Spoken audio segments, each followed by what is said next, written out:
Welcome to Man Does Tech, where I solve the problems you didn't even know you had. In this video, I will compare WebStorm versus VSCode. We'll explore their core differences, helping you decide which tool best fits your workflow. WebStorm is a full-fledged IDE, offering a rich, out-of-the-box experience, while VSCode is a highly customizable editor that gains power through its vast extension marketplace. Let's dive into what makes each unique.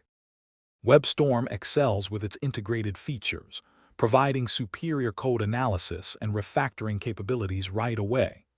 VSCode, on the other hand, is known for its speed and responsiveness, often feeling snappier. While VSCode's extensibility allows it to match many of WebStorm's features, it requires manual configuration and extension management. WebStorm is optimized for large projects, offering a more cohesive experience. WebStorm provides a consistent user experience across all JetBrains products, which can be a significant advantage for developers already in their ecosystem. VS Code's minimalist design is highly customizable with themes and extensions, allowing you to tailor it precisely to your preferences. The VS Code community is vast and active, contributing to a rich ecosystem of plugins and support, making it very accessible for new users. When it comes to cost, VS Code is completely free, making it an excellent choice for beginners or those on a budget.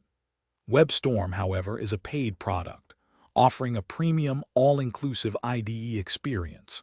If you're a professional developer working on complex, large-scale JavaScript projects, WebStorm's built-in power might justify the investment. For quick edits or highly customized setups, VS Code is often preferred. Check the description for a link to the new Kindle Paperwhite and other great deals. Thanks for watching. If you found this helpful, don't forget to like and subscribe.